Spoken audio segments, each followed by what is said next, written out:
right. Hey, welcome everyone to another edition of Let's Talk About It.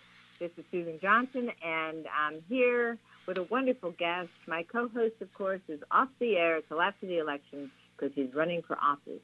And so Dennis O'Brien will be back right after the elections. But we have a fabulous guest today, and she has some fabulous news. But first, I want to just introduce Annie Clark and say, hey, thank you, Annie, so much for being on the show with us. And tell us a little bit about, because as you know, I'm out of town right now, but why don't you give us some of your vision about what happened with these storms and the rains that we haven't had since 1938? Yeah, it was incredible. We got 5.99 inches of rain at the firehouse. Oh, my. And there was water coming up from the drains in the firehouse. Oh. There's a video of it. There's little geysers coming up from the drains in the firehouse. The sewer system was overwhelmed, and the streets in the lower places flooded. And the train tracks got washed out on Riverside. So there's a train sitting there waiting. Wow. And I heard it's going to be a couple more days before they finish. Well, that's good they can finish that. And that was part of the overall cleanup of the area that Eversource had asked about. And never did we dream at the time in the Inland Wetlands and Watercourses Commission that this kind of a rain would occur. Yeah, it was. I was in the library. We're at the top of the hill. Our street wasn't flooded in front of us. And so I knew that something was going on in Riverside because the ACT had the buses coming to the Main Street doors. And they had a policeman out making sure that nobody ran into the buses and stuff. And I was like, wow, the water must be really crazy down there. And little did I know that everything was washing away. No. That was certainly a surprise to me. I completely missed the man who's gone TikTok viral now, who was in a kayak. Oh, yeah. Yeah, I saw he that. was paddling from basically Dairy Queen to Bridge Street in the TikTok video. I don't know what became of him, where he went from there. I'm very curious. Everybody is, because that's what the remarks were on. I think on Facebook.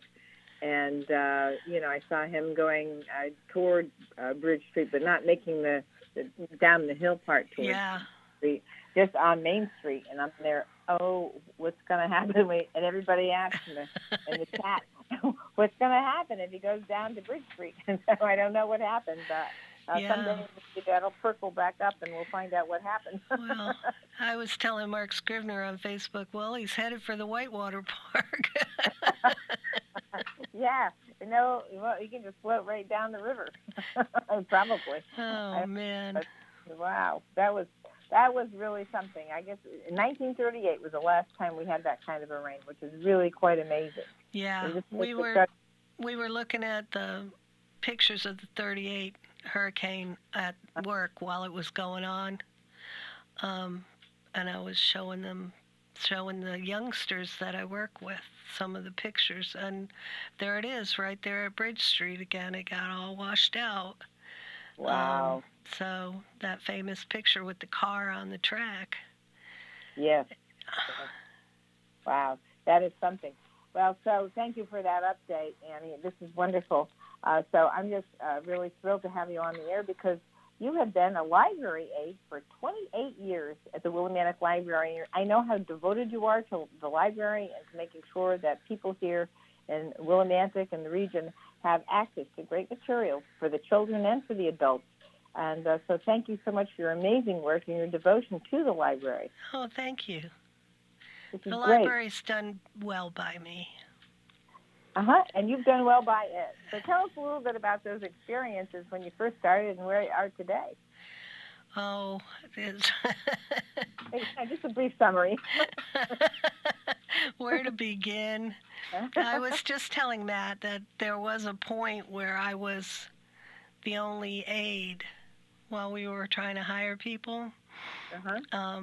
There was a point where I was the only aide, and when we get done hiring soon, there's going to be 4 of us in the aide's Great. position because we just have more and more stuff to do all the time. We're doing so many more programs than we did in the past, and many programs for adults where it used to be that basically all our programs were for kids.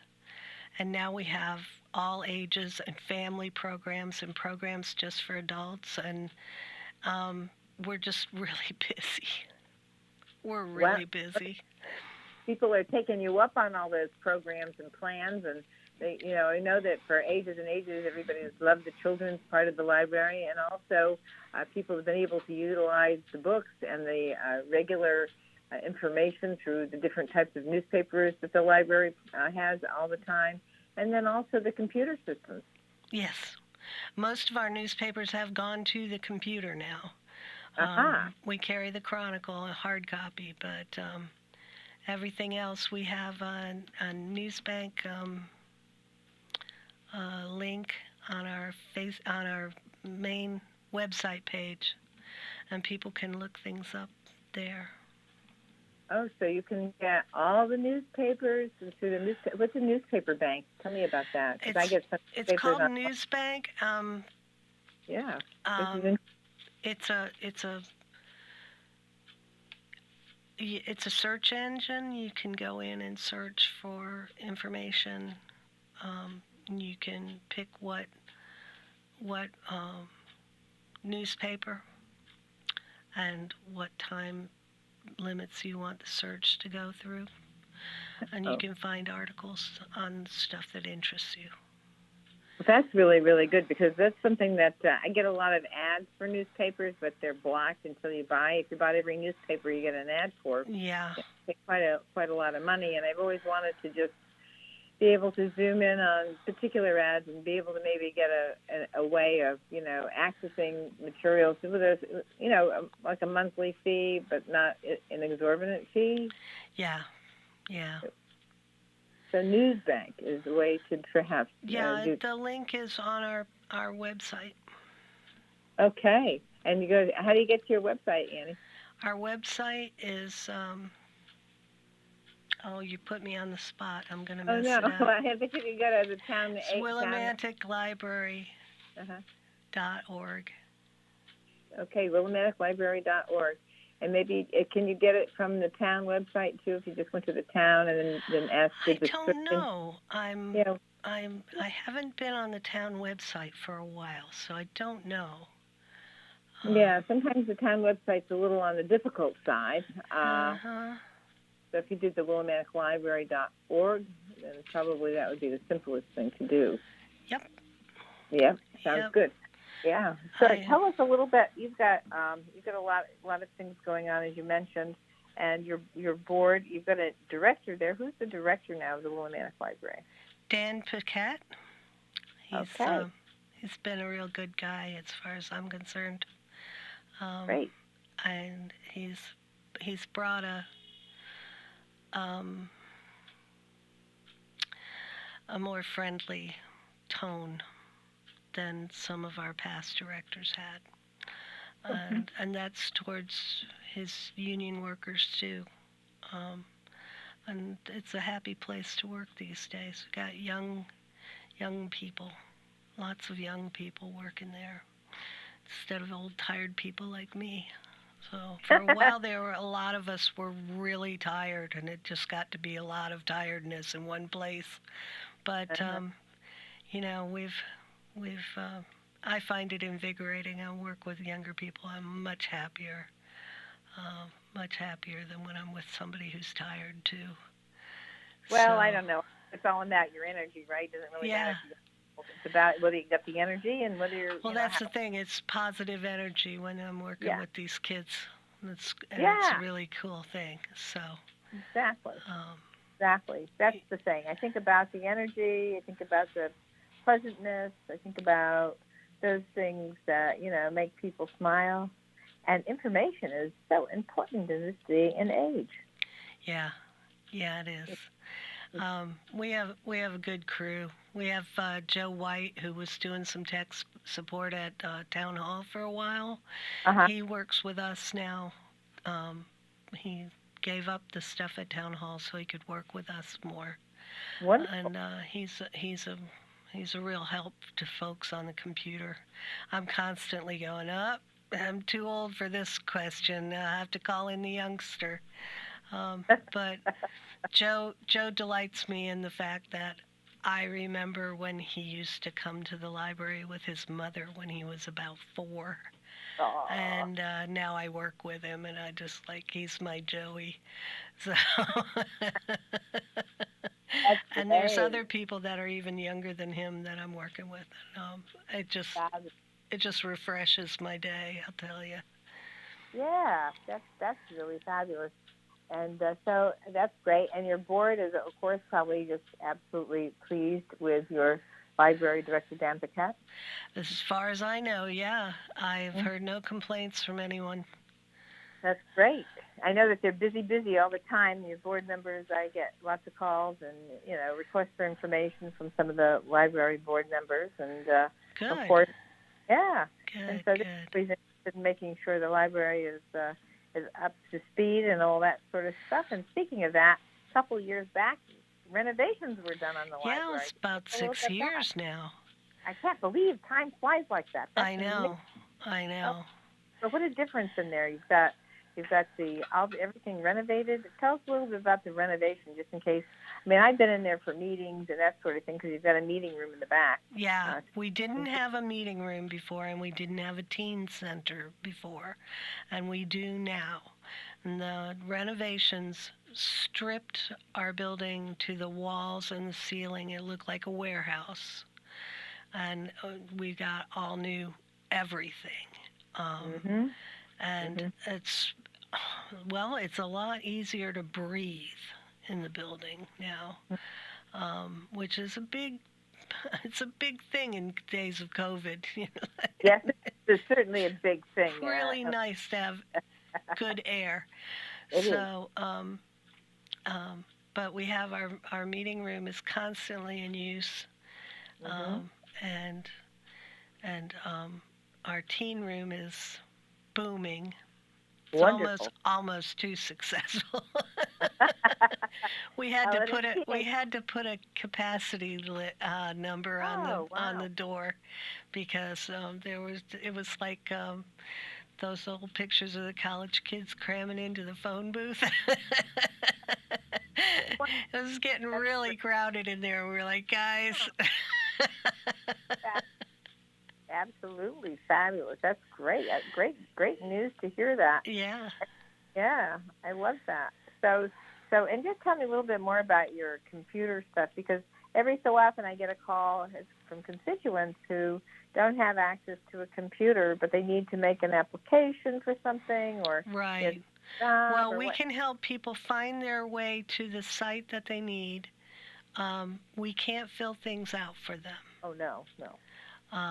But we can help them figure out the answer to their problems. Sometimes people have things that have to be filled out, signed, and returned, and they're trying to figure out how to do it. We can help them print out the thing they have to fill it out and sign it. We can scan it and then email it to them so they can email it to whoever they need to send it to. We have fax service now. We didn't, but it got to be a desert of faxes around here, and some people really have to do these faxes for really important stuff, the court, or some other things that still really insist on faxes, and people on foot. You're going to send them all the way out to Staples when they're at the library. It's, so we do faxes now when needed. That's a big deal. That really is a big deal. And, of course, during COVID, it became a huge deal because I dealt with so many people that didn't have access to a computer that needed to be able to make the Department of Labor application. Yeah. And I think that they got a lot of help from the library back in that time period. Yeah. And they got stuff done. So I'm very pleased with all the work that you did, and I got good feedback from constituents about all your good work. Oh, I'm glad to hear that. Yeah, it's so important to be able to do that, and sometimes people just don't have access to the... Yeah. I helped a gentleman last week. No. Time flies. About a month or so ago. He was desperate to get his DMV stuff done so that he didn't have to start all over again with his license. And it was a CDL, so it's his living. Oh, boy, that's huge. And, like I said, I couldn't fill out the stuff for him, but he didn't know how to operate at all. He didn't know how to get in there or find it or anything. And so I helped him take care of that, and we got it submitted. And it turned out that everything was okay, and he got to keep his CDL. Yay! And he came back and told me about it. He was like, "You saved my butt, girl." And I was like, "That's cool." That is fabulous. Oh, that is a big, big, big deal. That CDL is a tough thing to get over. Yeah. I know. I've had a lot of constituents who've had trouble with the CDL, and boy, and that's a big hurdle to overcome and get that license with CDL. Yeah. They drive those big trucks and those school buses and all that stuff. He didn't want to have to test all over again and everything. He didn't want to have to fight to get appointments to test. Yes. The whole thing, we had to reset passwords for him because somebody else that had set up his phone for him had got him a Gmail account, but he didn't remember the password. He didn't, because he never used it, and they needed it for the DMV. So we had to navigate new passwords and stuff, and then get the DMV talked to, and it took some time, but it was really rewarding, and I was really pleased to help him. And it goes on like that all the time at the library. And that's my wonderful. coworkers are always helping people. Fabulous. That is really, really great. I'm very thrilled to hear that, and I hope our listeners know that they can tell their friends that they can go to the library, and if they have a problem with an email, or sometimes your email shut down, and you might be able to just go down to the library here in Willimantic if yours isn't working, or if you haven't got one, and just we can't remember your passwords for you. That would help a lot of people if we all just remembered their password for them. But don't remember their passwords, and then there are people who do remember their passwords, and then yet they're still told that they forgot their password. Yes, I know the feeling. And they're say, "Why are you insulting me? This is the password I gave you before." You mean you don't remember my password? But I think that they mean when they say forget your password, it's not only just you forgot the password, but maybe you've had that password a long time, and they want you to get it. It's time to change it, yeah. Yeah, I think and that is important. Yes, it is. And I think that is something they could be a little bit better in terms of the language they use in these computer programs, because, for a long time I thought they really were serious about the term forget. And then I began to realize they just want you to change it. Mm-hmm. Mm-hmm. I mean, sometimes it works. So if you have your passwords, set aside, and you know where they are and everything, use them. But if they keep saying forget, that means that it's time to change. And I got that through my head. I don't have any books, but it took a while. Anyway, so we have a great thing coming on tomorrow, and I don't want to go too far without talking about the celebration and spending a little bit more time about our wonderful kid governor, Ellie Mendez. And she's coming to the Willimantic Library tomorrow at 11:15. She sure is, and we're really excited to have her. The Kid Governor program is a civics curriculum for fifth graders, and it's used all over the state. It's nationally award winning, and they learn about the different hierarchies of government within the state and about elections and all that kind of stuff. And they vote for the governor, the kid governor, and they vote all over the state, and Ellie won. So that's wonderful. She ran with all the different towns, and every town participates? I do not know. That's a question for Ellie and Yeah. her people. They have. I'm sure they have choices, but it's made available to everybody in the state. And Ellie's from Monroe, Connecticut. Yes. And she is 11 years old, and she went and did this campaign all over the state to get this first the nomination from her own town, and then running all over the state to all the different places that are participating. And she won the nomination. And she gets to stand with the governor, too, when they first get nominated and finally elected the governor. And she and the people around her all do a press conference. Yeah. And she ran on a platform of express and address your feelings. And in her blog, she said, I chose my platform because through my past experiences, I have learned that there isn't enough resources for kids' mental health. I also chose this platform because some parents believe that the symptoms of anxiety and depression are just a phase and the child will get over it, or maybe that it's a behavioral disorder. But really, kids' mental health is real and very important, and I want to help kids who don't have a voice and want to be heard but don't know how. Well, I'm thrilled that she's coming to Willimantic with that, and that is something that I just am going to have to put on my website at the Capitol, because it's one of the things I've been working on for the last year is mental health support for our students in our school system. And I've been working on this, and I've been talking about it with other legislators in other states.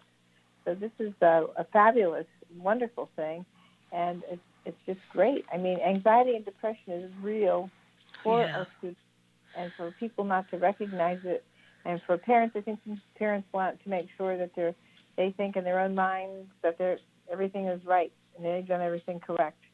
But sometimes it just doesn't have anything to do with whether you've done it correctly or it's right. Yeah. It just has to do with your child and what your child has and what your child has for needs. Yeah. It's just, go ahead.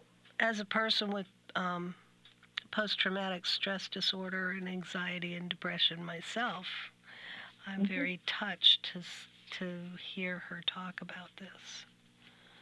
Well, me too. I come from the third generation of someone who suffered with post-traumatic stress disorder. So I come from more than one generation of people with PTSD because of my grandmother lost her parents when she was 12 and was put into servitude in the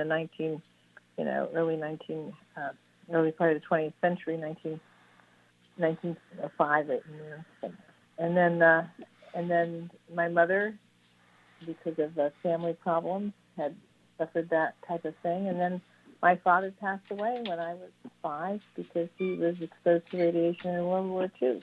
Oh man, that's some heavy stuff.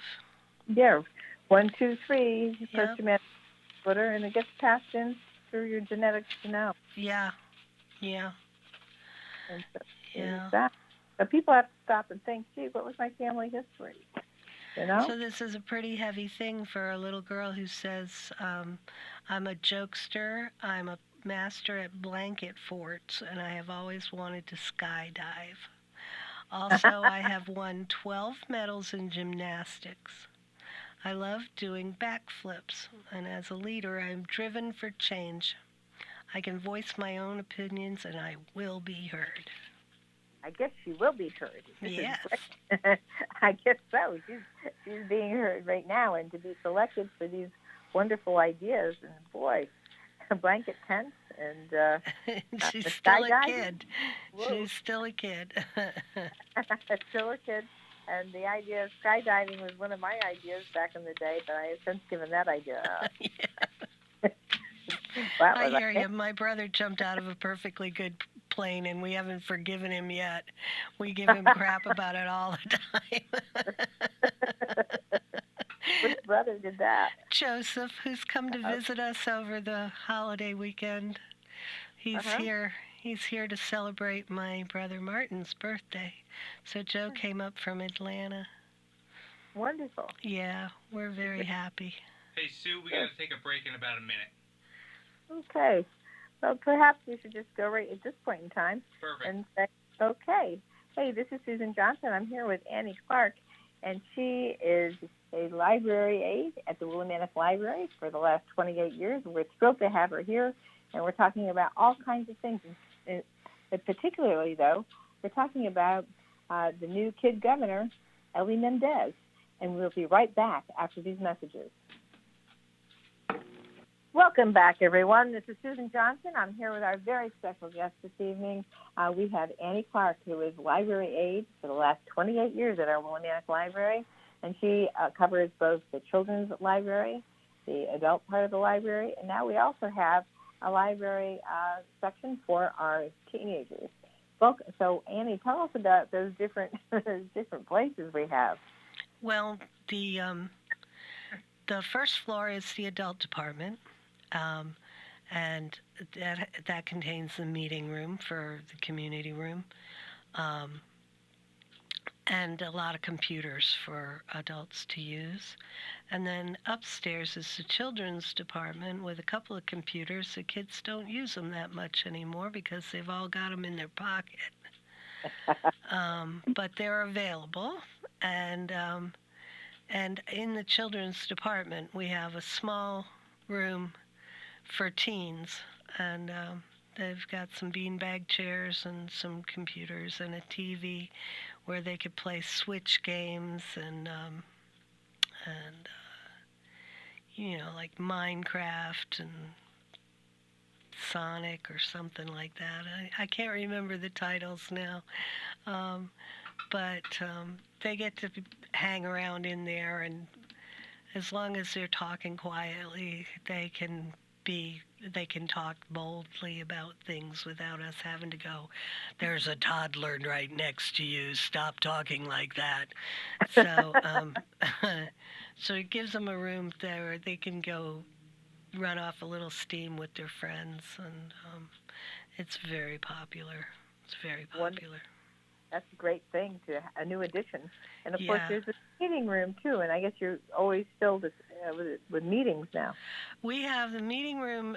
We have a lot of meetings that go on in there. We have a lot of our programs that go on in there.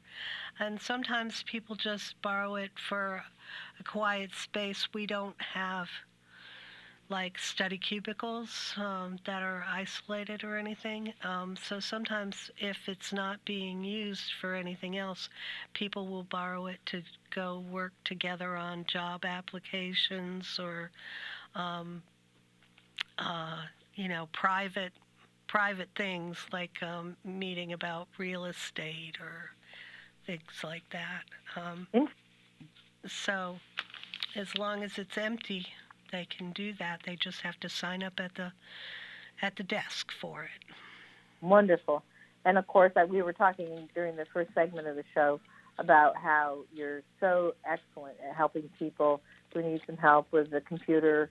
They don't have one or have a difficulty with understanding how to, get to a particular website, that you can help people get to the website, and then you can help it print. You can print or scan and fax.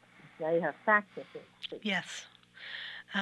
We have given some lessons to folks who wanted to learn computers. I don't think it's ongoing at the moment, but I wouldn't say never as far as us doing it some more. We're just, it was our teen librarian that was doing it, and she's a little overwhelmed right now with stuff upstairs. So we've been shorthanded all summer. Yeah. So we're about to get background checks and things done on some people, and we're going to have new people in there. Wonderful. Yeah, it's going to be interesting. That's fabulous. And so people will be able to have more help. And just having a wonderful library with a great selection of books that you have there. And if you don't have a particular book, can we ask you to try and find that book? We can get books for people through interlibrary loan. We actually seem to be doing more business on interlibrary loans for DVDs and books than we are actually checking out from our own library. But we loan a lot of our books to other people, to other libraries. So the library system is working. People can get what they want. Mm-hmm. And you have electronic access to books and that sort of thing as well? Oh, yeah. Through, if you have a library card, you can use Libby or Hoopla, which wonderful. are two programs.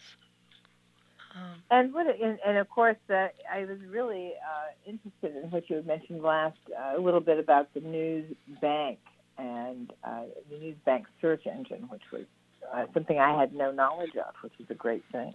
Yeah, go to our website, and I'm going to have to visualize this because it turned off my phone so it wouldn't bother us. Go to our website, and on one of the buttons at the top, there's that you click for a drop-down. There's resources. There's resources already on the page, on the website page, but there's more under this Dropbox.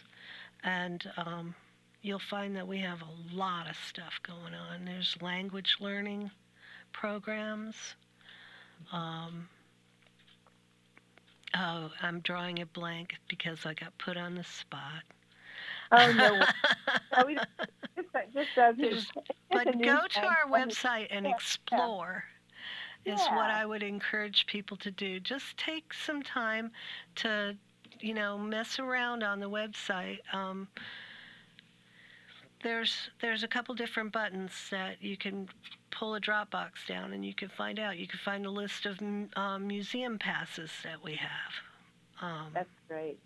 The museum passes, each one of them is a different deal. Some are 2 for 1, some are half price, some are free. But they're a lot of fun. I use them. They're a lot of fun.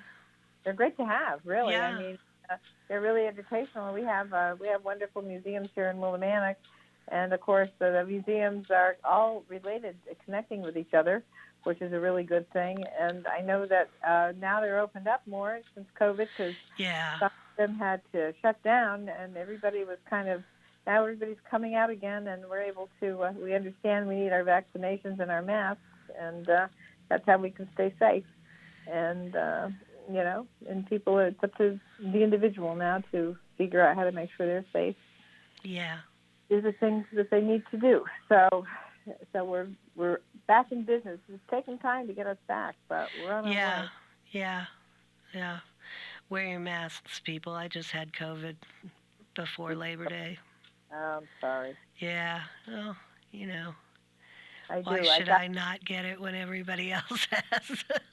I got 2 years ago, and I had all my vaccinations. I was up to date. Yeah. But I went away just before the new one came out, and the vaccinations last about 6 months. And so if you're just close to the end, sometimes you gotta watch out. Yeah. And well, most of the people, the teenagers, right before I got COVID, I forgot to wear my mask to work one day, and I thought, well, nobody else wears a mask. I wear a mask all the time, and I was like, nobody else wears a mask. I can get by with it for one day, and of course, by that weekend, I had COVID. But the day that I left my mask off, the teenagers asked me, where's that lady that looks like you? And I said, well, nobody looks like me, baby. And they said, no, the one that wears a mask. I said, it's me. Oh, boy. Wow. So they didn't know it was me. So they can't see me smiling at them when I hear them be goofballs. Oh, man. That's good. That's great. Well, I'm sorry to hear you got it, but I'm better now. Good. I mean, you probably had vaccinations backed up.